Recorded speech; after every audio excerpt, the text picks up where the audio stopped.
This episode of Shaun of the South is brought to you by Case Knives, one of America's foremost manufacturers of premium knives. Case Knives have been treasured items that have been passed down in my family for generations. So put down the phone, shut off the TV, and go out and get your hands dirty and build something. Keep your hands sharp with a Case knife. Hey, you are listening to Shaun of the South, and I'm your host tonight, Sean Dietrich. And man, we've got a great show lined up ahead of you here, coming to you live via the podcast airwaves and the radio waves all over this fine nation. We are back for season 2. We are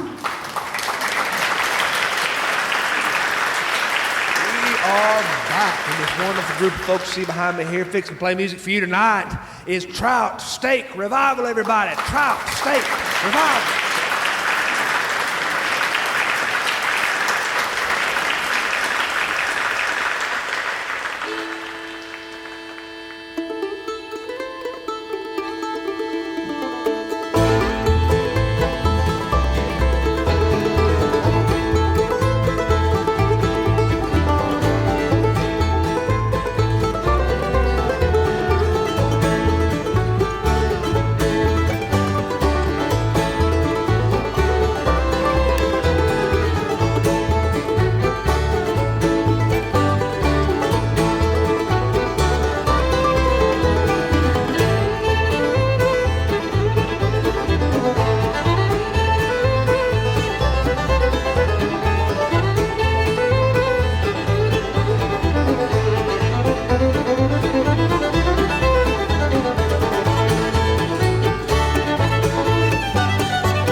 Well, this portion of our program is brought to you by visitnorthalabama.org. The Mountain Lakes Tourist Association visit the 16 North Alabama counties and make this state what it is. Let's talk about fishing for a second. The Alabama Bass Fishing Trail features 13 of Alabama's premier bass fishing lakes that stretch from the mountains of North Alabama heading south to the Mobile Delta. Now, you might lie awake at night sometimes and wonder if you're a fisherman or not. Well, here's the litmus test for you developed by the scientists at the University of Alabama. It's very, very easy. Very easy. You can do it in the privacy of your own home. All you got to do is look in your refrigerator, and if you see tartar sauce or cans of beer, congratulations. You're a fisherman. If you're not, don't worry, because you're about to be one. Alabama is a year-round destination for anglers from across the country who tell their wives they're going fishing, and then they haul very big, heavy coolers into their boats, but often forget their fishing rods at home. North Alabama is home to hundreds of regional and national tournaments across this 52,400 square mile state. So visit northalabama.org to find out more about it, or hashtag VisitNorthAL. We're gonna have another tune here. We're gonna have another tune here from Trout Steak Revival, everybody. Trout Steak Revival.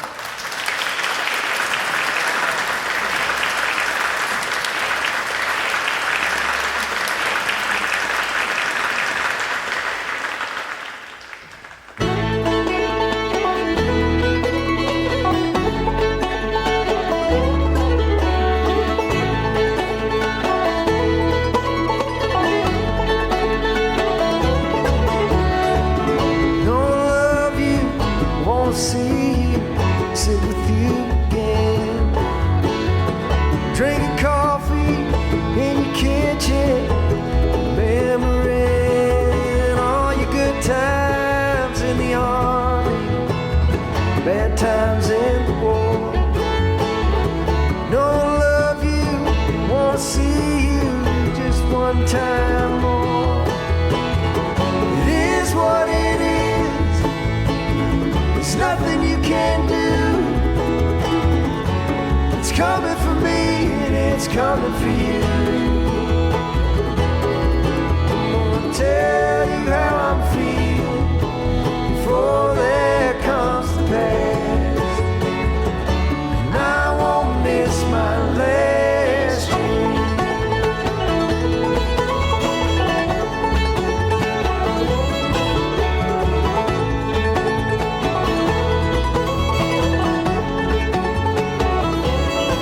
But my phone rang this morning, bristles on my neck.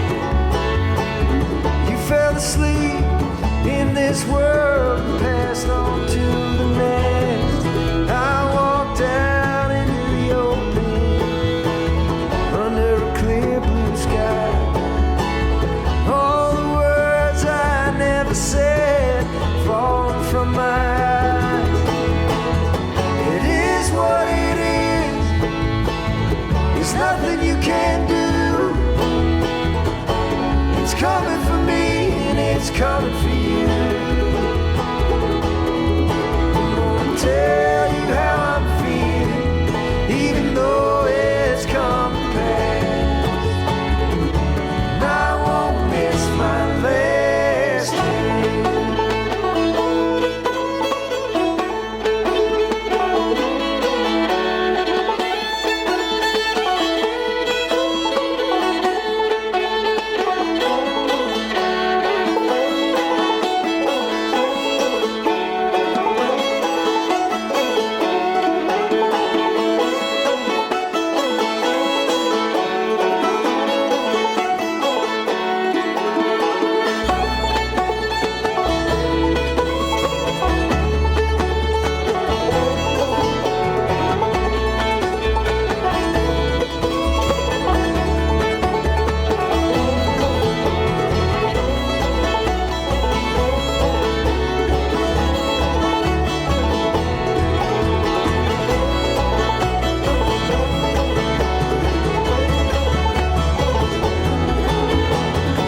It is what it is, there's nothing you can do. It's coming for me and it's coming for you. I'm gonna tell you how I'm feeling, even though it's come to pass, and I won't miss my last dream.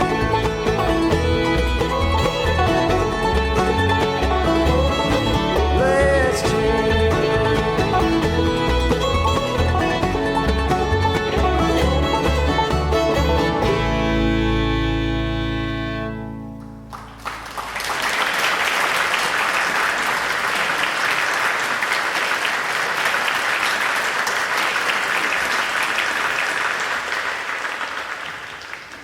I'm going to read you a little bit of our mail this evening, a little bit of our mail sent to us from listeners all over this fine nation who took the time to put pen to paper and send us a few sentiments, or send us an email, or send us a legal letter asking us to cease and desist. First letter comes from Jane Donaldson in Austin, Texas. Dear Sean, I got in your podcast after I read about it in Southern Living, and they said your show was one of the 50 things people ought to do this summer. But I have been listening to you for a little while, and I thought that maybe you were at least number 49. I'm only kidding. When I first listened to you, I found every episode and listened to them all in a week, and realized that your first season was done, and I would have to wait for the second season to kick up, and I was so traumatized that I felt like your show and your bands and all the people you talk about have become like old friends. And even though I've never met them, I looked forward to meeting them every week. I'm so glad I found your show. I can't wait to hear season 2. Read my letter when you finally kick it off, and congratulations on being named in Southern Living as one of the top 50 things to do this summer. Dear Jane Donaldson, thank you so much. Elvira Stedman, Santa Rosa County, Florida. Dear Sean, my Uncle Lois and Aunt Marie lived out in the country when I was a kid. Oddly enough, I live right near there now, but it's not the country anymore like it used to be.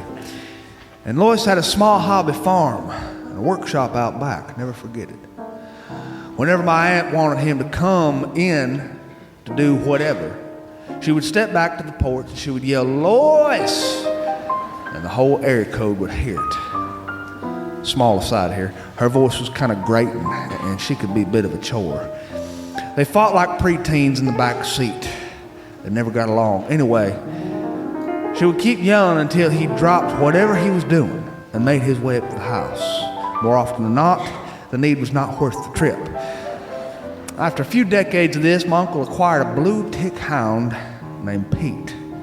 Lois kept Pete covered in oil and some sort of motor oil because he had a persistent mange problem. Pete had mange, that is, not Lois. Lois got the bright idea one day that if he taught the dog to answer to Lois instead of its name Pete, the dog would come running every time my aunt bellowed, and he might find some peace and quiet in his workshop. So that's what he did. My aunt would step back onto the porch and she would holler, "Lois!" And this mangy, oil-covered blue tick hound would let out this "ow" and come galloping up from the garden, and right over my aunt he would run. She never did put it together what my uncle had done. Smart uncle. After a while, my uncle and this dog grew so close that they traded names. And he would only answer to Pete, my uncle. It became so commonplace for the family to refer to Uncle Pete and his dog with these names that everybody just got confused. Anyway, looking back, maybe we should have been a little more concerned, but I guess that was a different time. At his funeral, some younger family members were surprised to learn Uncle Pete's real name was actually Lois. My God, what a story. Thank you for sending that in. Sherry Biscayne, Decatur, Alabama. Sean, my son had a tooth extracted and we let him listen to your show to help with the pain because we found that your show is better than a sleeping pill. And at one point I heard him in the other room crying and moaning, and I came running to see what was wrong, and he smiled and said, "Nothing's wrong." With bandages in his mouth, I could hardly understand his words. He said, "I was just singing, Mom." Turns out he was singing with whatever your band was singing that week, and it sounded like he was having a conniption fit, and I just thought that was something you'd get a kick out of hearing. Dear Shelley, I, for one, love the word conniption fit. Anthony Sower, Virginia Beach, Virginia. Sean, the way I found your show was because my mother, who was originally from Tuscaloosa, she saw you perform in Mobile and thought that it was something that I would like. Well, it is something I like. But I wanted to see if you would talk about the pollen down south. The pollen gets so bad every time I invite someone to visit my parents in the Deep South who are not from the Deep South. They are so surprised by the pollen. So I was just wondering if you could say a little something about that so that I could share it with a few friends who will be visiting Tuscaloosa from New York City this summer. Well, dear friends from New York City, stay home in New York City. The pollen in the South is so bad it will kill you. That is not an exaggeration. I have an uncle who died. Don't get me wrong, he didn't die from pollen, he died from natural causes. But he died nonetheless. Keep that in mind. Blake Monson, Holyoke, Massachusetts. My son and I made watching your show a weekly thing. He's away at camp for the summer, and I will be curious if he continues to listen to this show now that we are not together. because I suspect that I was making him listen to it. If you say his name over the air, I have no doubt if he hears it, it will inspire him to give his old dad a call. And I hope he does, because I miss my boy so much. I hope he hears it and does just that. His name is Jordan Andrew Monison. Shout out to my son. Thanks from all you friends up here in Holyoke, Massachusetts. Well, dear Jordan, from everybody here tonight, son, pick up the phone and call your daddy. He misses you. Love, your buddy, Sean Dietrich. Susan Hiller, Chalmette, Louisiana. Sean, congratulations on being written up in Southern Living. It was a huge thrill for me to read it because I started listening to you by accident when I found you on iTunes when I was searching for something else, and I've been a fan ever since. And when you sent me free books in the mail after I sent you my first message, it made a lifelong listener out of me. I just wanted to say, I hope you keep it up because you're a cool guy, and I want selfishly to have something to listen to when I drive to work. I'm a nurse, by the way, in case you forgot, an old one. I'll be 61 this year. Love you, signed, Susan. Dear Susan, thank you and happy 61st birthday from everybody here tonight.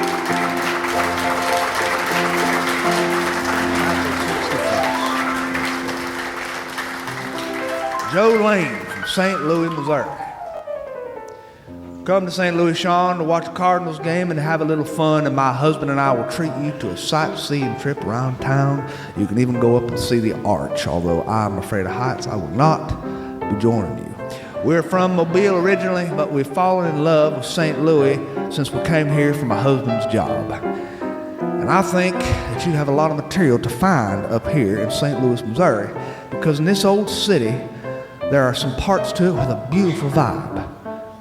Beautiful vibe. Anyway, just throwing it out there in case you ever come up this way, look me up. Love, your friend, Jolene and Harold. Dear Jolene and Harold, you never know. You never know. My aunt used to live in St. Louis, Missouri. I actually went up to go see the Arch one time. It was the most terrifying trip of my entire life. C.C. Garrison, Ontario, Canada. I had a friend from Germany who passed last week, and it really, really hurt me. We were friends a long time ago when it seemed like nobody else was around to be friends with. A good friend is hard to find. Have you ever noticed that, Sean? Anyway, we finally took our plunge into the land of adulthood when we were young by promptly deciding that we would go on a road trip before we took our jobs and became working members of society. So, we started our road trip in Minnesota and swore to see the U.S. We toured as many states as we could for 3 whole months. And we had the times of our lives. Sometimes we'd stay in hotels, and sometimes we'd sleep in our van. Sometimes we'd sleep underneath the stars in sleeping bags, and sometimes we'd chase a few pretty girls in yonder towns. Did you like how I used that word, Sean? Yonder. It's a southern word. I've read it before, but we don't use it where I'm from. We got to see the Grand Canyon and the Redwood Forest in California, and it was one of the greatest parts of the end of my young childhood, because I was a child. It was the end of my childhood altogether. I just didn't happen to know it at the time. I took a job after that, and so did my friend, and we sort of lost touch. And his family moved back to Germany, and we sent emails to each other over the years, but it was nothing major. I heard he died, and I couldn't go to his funeral because I can't afford to get all the way over to Germany. Anyway, I had to tell somebody about him, and I had to tell your listeners, of which I am one, that you never know when the greatest days of your life are going to happen. So savor each day in case that day is today. That's all. Your friend, C.C. Garrison, all the way up here in cold Ontario. Well, dear C.C., I am not even sure where Ontario is, to tell you the truth. I hadn't been many places in my life. The farthest I've ever been was Cozumel, Mexico, on a cruise that I wish I could get my money back for. But I would like to say thanks for the letter, and I would like to read an excerpt from a poem in honor of your friend, Heinrich. This poem was written by Mary Elizabeth Fry. Do not stand at my grave and weep. I am not there, I do not sleep. I am in 1,000 winds that blow. I am the softly falling snow. I am the gentle showers of rain. I am the fields of ripening grain. I am in the morning hush. I am in the morning hush and the graceful rush of beautiful birds in circling flight. I am the starshine of the night. I am in the flowers that bloom. I am in a quiet room. I am in the birds that sang. And I am in each lovely thing. Do not stand at my grave and cry. I am not there. I do not die. May we never forget the people who have made our lives worth living. May we never, ever forget them. And that's letters from our listeners. We're going to have another tune here. We're going to have another tune here from Tri-State Revival, everybody. Tri-State Revival.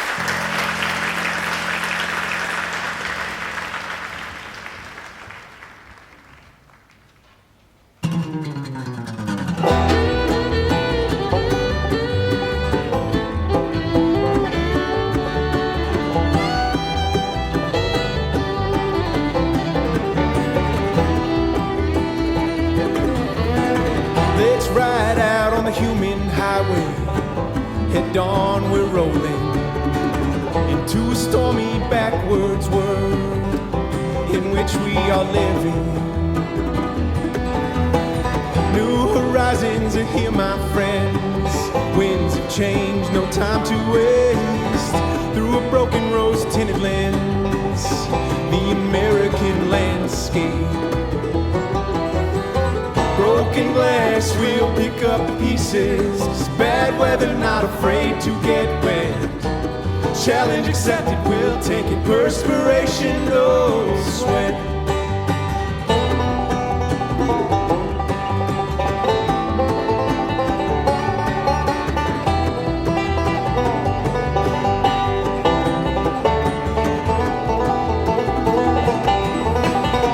So warm up the engine, so our backs won't slow us down. This journey's far from over.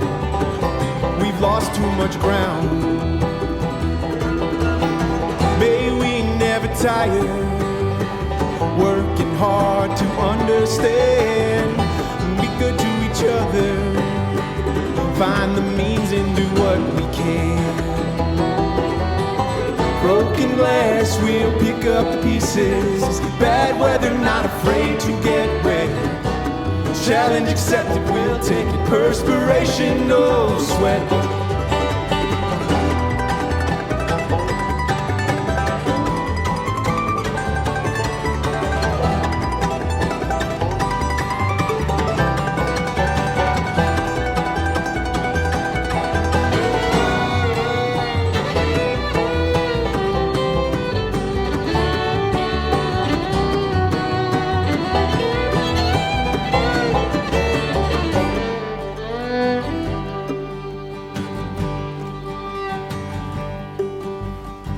Broken system, unite the people.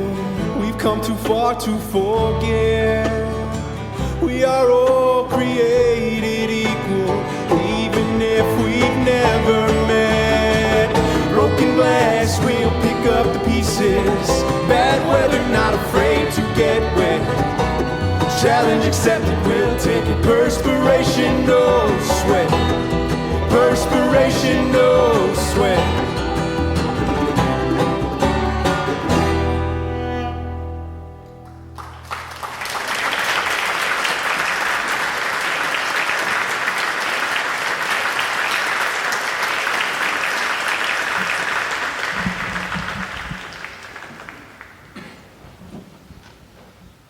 I started this show with a buddy of mine with $57 worth of cheap recording equipment, and I never thought this thing would do anything.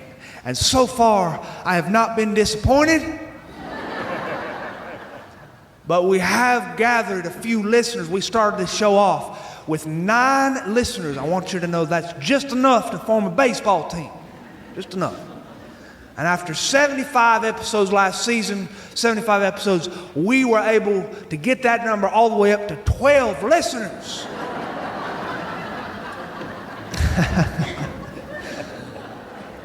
I feel so grateful. I feel so grateful to anybody who's listened to the show over the past 2 years. I feel so grateful for anybody who's written us up. I'm grateful to Case Knives for taking a chance on us and sponsoring us, and Folklore Brewery and North Alabama. Visit northal.com. And I am grateful to you, the listeners who have tuned in to us every week. And I'm grateful to Southern Living for writing us up as one of the top 50 things to do this summer.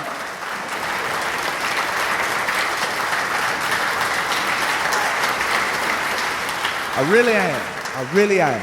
I just never thought we'd do anything with this show at all. I'll never forget starting it and how timid I was. When I very first started speaking, I was afraid. I'm a terrible speaker. I can't believe that I'm doing this with my life, and I can look out there and see your faces and see that you can't believe it either. Boy, I was in Florence, Alabama a few nights ago for the Shoals Storytelling Festival, which is a storytelling festival where people from all over the nation come and gather and they tell these stories, and they're fine crafted stories with a low beginning and a crux right there in the middle, which we call the apex. And then they would come down to a decrescendo and end and finish with this poignant punchline. I don't have poignant punchlines, but for some unknown reason, I was invited to tell stories up there and for the Shoals Storytelling Festival. I met people who've been doing this for a long time.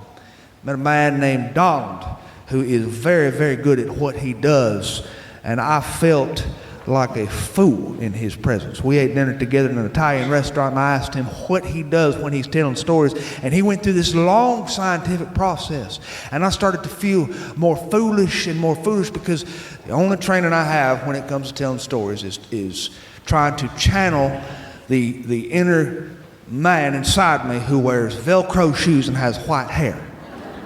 Some of my greatest friends have been old men through my years. I grew up without a father, and so you grow up trying to piece together your father in other people, and I found old men who seemed to fit the bill. I had a lot of friends who would invite me onto their porch, and they would tell stories, because this is what old men do. They tell stories. I'll never forget telling these stories of mine at the Shoals Storytelling Festival and seeing the blank looks on people's faces. A few weeks ago, I was taking my dog, Thelma on a walk. She's a black and tan bloodhound. Beautiful dog, lanky, long. Her ears are all the way down to her knees. When she barks, it's a low-pitched bark that makes you remember what it used to be like when men used to coon hunt. I don't know if anybody here remembers coon hunting, but coon hunting used to be a pastime that men used to engage in. I can remember men in my family running through the woods and the sounds of them dogs running through the woods, charging after a coon that you couldn't see, and the men having them carbide lamps on their hats, and they're plunging through the dark, and you know they're plunging in zigzags because they're not very sure-footed, because they're drinking something out of a mason jar. Or in my family's case, they would drink things out of reused ketchup bottles, but it was always the same. It was a clear liquid, and they would chase after these dogs, and these dogs would go, ooh, ooh. Now you know why I did such a terrible job at the Shoals Storytelling Festival. These men would follow these dogs. That's all coon hunting is. It's just following a dog. You carry the gun just as to look like you're hunting, but most of the time it's just an excuse to carry that empty ketchup bottle with you or that mason jar and run through the woods in the dark. And if your dog is lucky enough to tree a coon, then you can get to work on it. My dog, however, has never treed anything that's any bigger than a house cat. House cat in our neighborhood named Brewster was running down the road one day, and my dog got out. Her name is Thelma Lou. Thelma Lou got out, and she charged this dog, and I heard her sound, ooh, She charged after this house cat and got her all the way up in the tree, and she got out underneath it and she just, and I tried to tug her back. But when a dog sees something treed in the tree that it has treed of its own volition, this dog has idiot strength. You cannot tug it back. It's embedded in their DNA. I tried to tug on her leash and I couldn't get her, and she snapped the leash and she chased this cat all the way into the woods for 2 miles. And she was picked up by a sheriff's deputy, and he couldn't find any identification tags on her because her collar had gotten ripped off in the woods. So he took her up to the Walton County Animal Shelter, where I had to go find her and pay $300 to get her out, all because she chased a little cat named Brewster. I don't remember what I was talking about. I was taking my dog Thelma Lou on a walk. We were walking down the road. I saw these neighborhood kids. They were just playing on the street. I love to watch neighborhood kids play. They were in the sprinkler, running and chasing each other, making noises. It was beautiful. There were a few other kids down the street, and they were playing baseball. I love to watch kids play catch. I hope that our nation never gets so advanced that we forget how to play catch. You can get your smartphone and you can download an app that will allow you to flush your toilet from outer space. You can open your garage door when you're 4 miles from the house. Kids nowadays can get their phone and they can look up the best fishing spots with their GPS, and they can actually fish that spot using nothing but their phone, and then rate the spot using from 2 to 5 stars. There ain't no need to leave the house anymore. But when I see kids playing catch, I have hope for America again. This world would be a lot better off if we would play a lot more catch.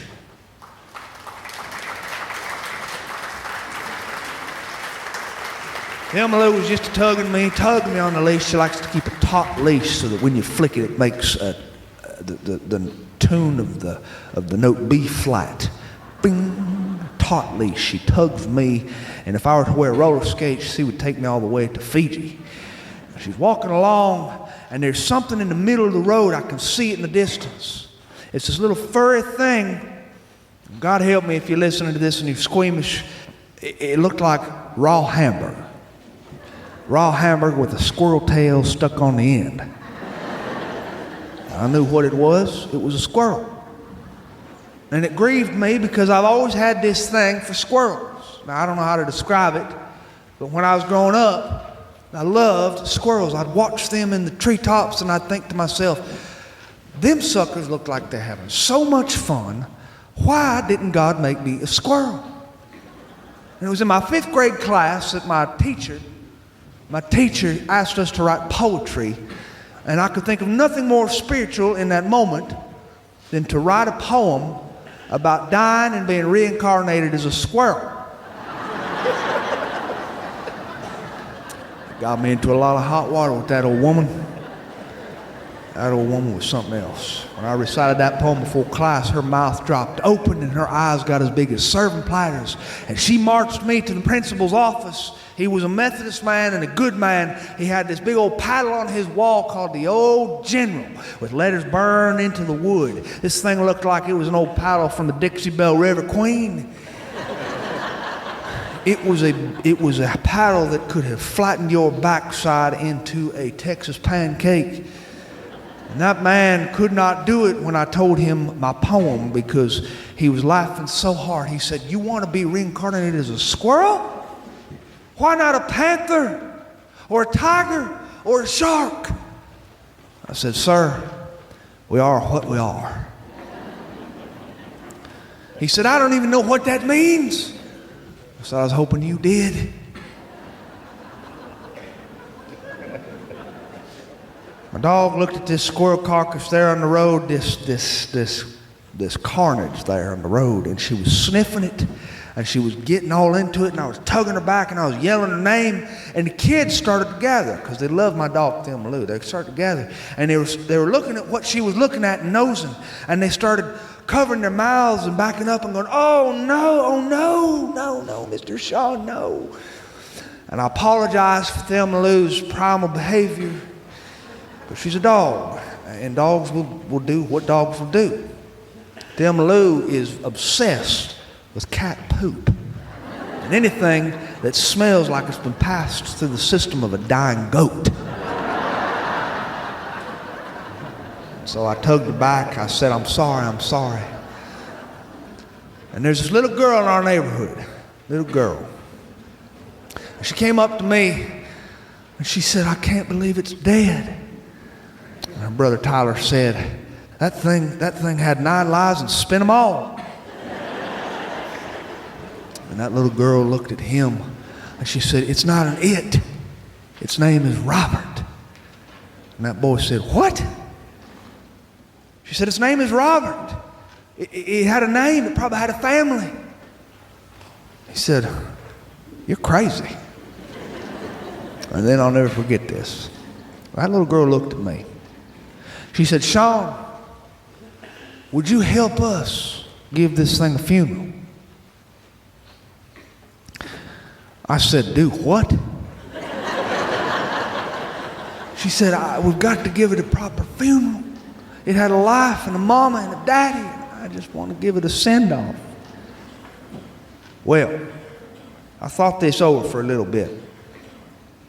It reminded me of when I was growing up. When I was growing up, I had 2 hamsters, Fred and Ginger.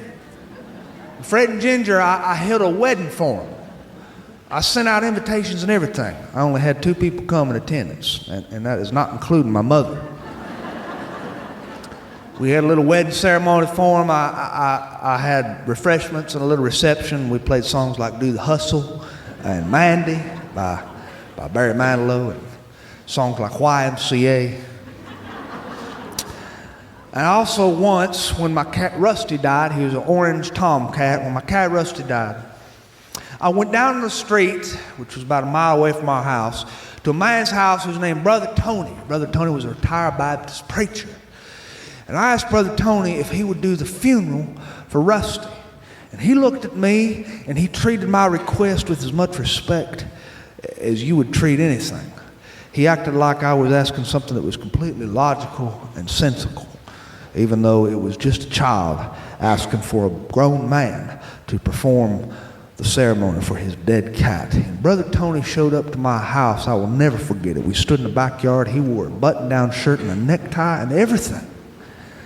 And over that little hole in the ground where we buried Rusty, Brother Tony and me and my daddy and my mama stood. Brother Tony said, "O Lord, the Lord is my shepherd, I shall not want.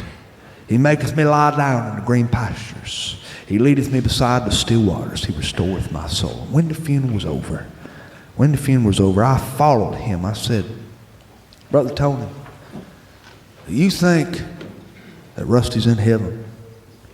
He said, "Oh, son, I don't think." I know. Never forget that, man. So I went back home.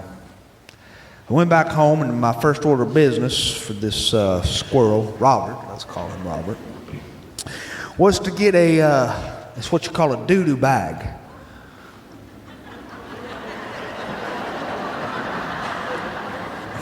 My dog, when she goes to the bathroom on someone else's property, we get what's called a doo-doo bag. You put it over your hand and you follow your dog, and she looks back at you before she does her business like, "Really? I should have just done it in the living room." And when she's done, you reach down and I'll save you the details because this is a family show. I showed up to the middle of the street where these children was waiting for me with a doo-doo bag on my right hand and a pair of old rusted barbecue tongs in my other.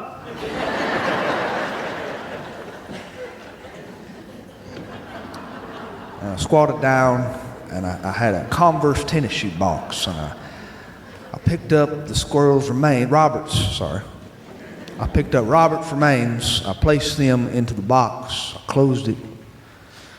5 neighborhood children, followed me across the street to the backyard of that young girl and her brother Tyler. And there was a girl behind us named China, who's 5 years old, and her brother, who was named Malone. We went down back to the yard and we dug a hole with a little shovel about the size of a shoebox. And these children stood around and they were looking at the hole, and I placed the box in the hole. I could see their older sister on the porch in the distance, and she was looking at us with her cell phone. She was texting her friends. I knew what she was saying. She was saying, my kid brother and my kid sister are dorks, but the rider down the street is a psychopath. We buried that little squirrel, Robert, in that hole. And I said a few words. I tried to keep it light. I tried to keep it a little bit funny. I said, oh Lord, you know, Robert was a good old boy. And I opened it up for comments from the kids. I'll never forget this. China was the first to speak. Little girl, lace shirt, said, I loved that Robert. He was always so happy. Another little girl said, yeah. He loved his life, didn't he? Sometimes I'd see him running in the trees.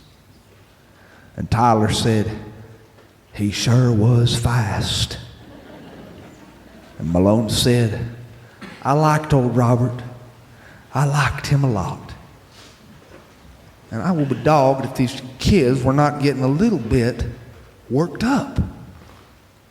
You see, death is a real thing. It doesn't matter what dies, death is its own thing. And these kids were experiencing it, and I was with them. The kids said, Mr. Sean, don't you think we ought to sing something? I said, well, sure, I reckon it'd be a good idea. How about a hymn or something? And China said, I don't know no hymns. I said, well, what do you know? She said, well, I know the Bing Bong song from Peppa Pig.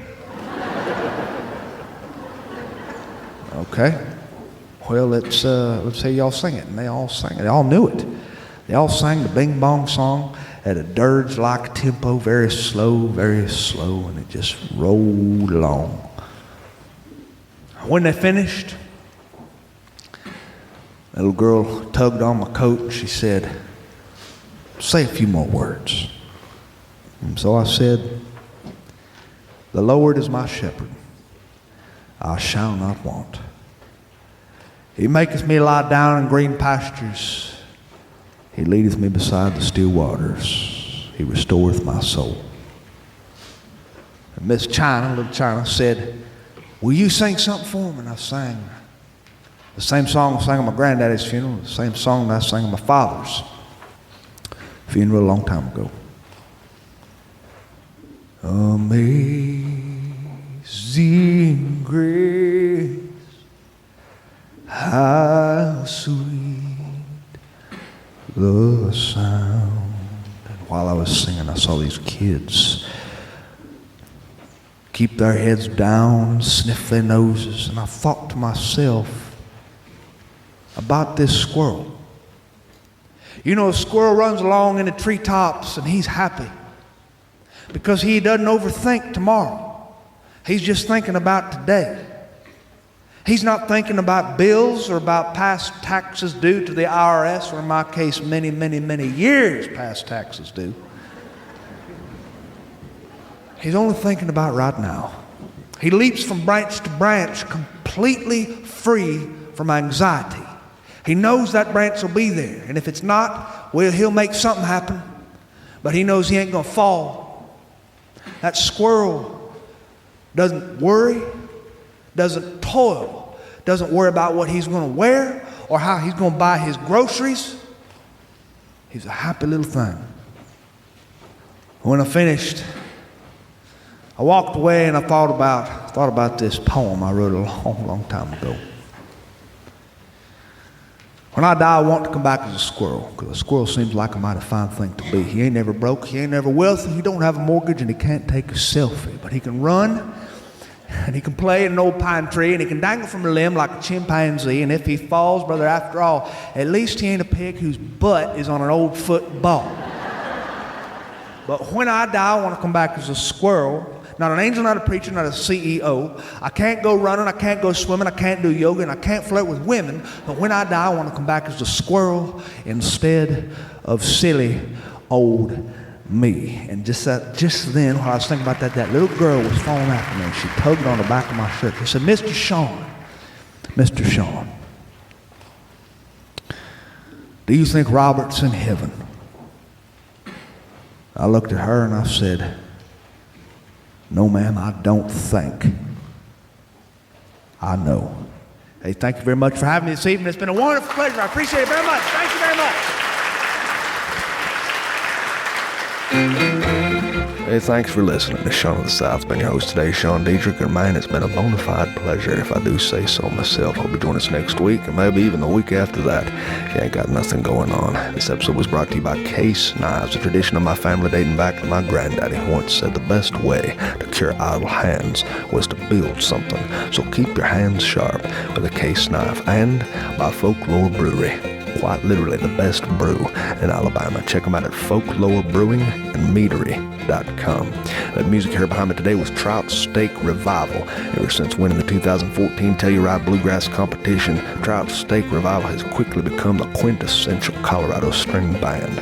Do yourself a favor and check out troutsteak.com and download their new album today, or look at their tour schedule. You will not regret it. To find out more about what I do, you can visit SeanOfTheSouthShow.com, and there you can find archived episodes dating back to our very first episode to this episode, which you just heard, though I'm sorry you did. And while you're there, I hope you take the time to drop me a line, tell me about your birthday announcements, wedding invitations, potluck socials, and ice cream events, and I'll do my best to read them over the air for my listeners, because I love to do that sort of stuff for my friends. And speaking of friends, God must have loved the common man, because he made so daggone many of us.